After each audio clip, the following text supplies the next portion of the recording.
Très bien. Bien, juste pour souligner deux ou trois aspects de ce qui vient d'être présenté. D'abord, souligner que sur l'ensemble habitat, gens du voyage, on a bien une augmentation de 17 à 20 millions d'euros. 17 millions d'euros en 2016 à 20 millions d'euros. Et aussi une augmentation sur l'aspect politique de la ville et cohésion sociale. Le fait qu'on ait arrêté le PLH l'année passée, son approbation, puis l'adoption cette année sûrement, nous impose de continuer notre politique d'investissement dans ces sujets.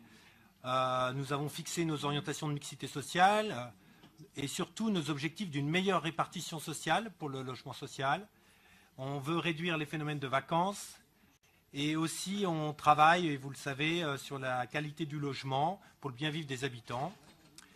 Et la volonté de travailler pour tous, non seulement les plus précaires et les publics spécialisés, mais aussi les classes moyennes. Donc, j'en veux pour preuve quelques éléments de budget, l'augmentation du fonctionnement du PLH, les investissements qui passent de 14,5 à 15, Murmure, qui augmente énormément ses budgets aussi, l'axe accession sociale, et puis enfin l'axe de réhabilitation des HLM, dont l'enveloppe passe de 850 000 euros à 1 350 000 euros.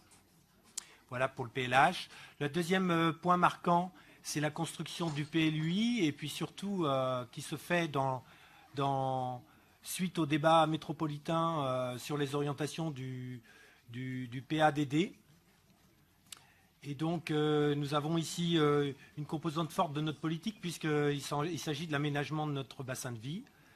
Il va falloir fixer, c'est comme ça qu'on va traduire dans le PLUI les perspectives d'urbanisation sur le territoire. Là encore, pour favoriser une meilleure répartition territoriale, à la fois sur l'habitat, mais aussi sur tous les autres aspects de la politique d'urbanisme. Cette politique nécessite un dialogue territorial avec les communes et la convergence vers un équilibre métropolitain. Je voudrais juste souligner le budget qui se met en place sur les risques.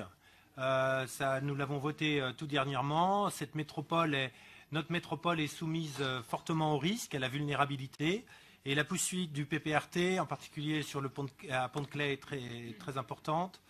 On ne peut que se féliciter du vote de la délibération cadre risque majeur et résilience métropolitaine, puisque 55 000 euros sont inscrits dans le lancement de cette politique.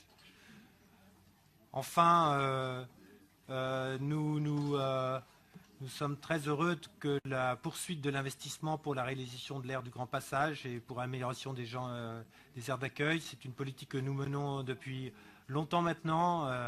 Nous espérons qu'elle va aboutir au plus vite. Qui dit logement, dit habitat, dit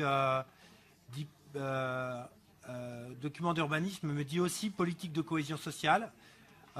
C'est un élément important. Cette politique de cohésion sociale, nous venons d'en entendre parler, maintenant va s'élargir par de nouvelles compétences qui ont été transférées du département, à savoir la prévention spécialisée et le fonds d'aide aux jeunes. Ça, c'est un élément important. Et cette année va être une année, comme ça l'a été dit, importante pour que nous puissions développer ces politiques d'accompagnement. Donc toutes ces politiques contribuent à développer une métropole de cohésion sociale et de cohésion territoriale. Donc il nous faut donc poursuivre tous les efforts engagés déjà pour certains depuis assez longtemps, d'autres plus nouveaux, et en particulier les efforts pour l'habitat. Donc où nous notons notre volonté de maintenir le niveau des investissements tout en assurant la parfaite maîtrise. Merci.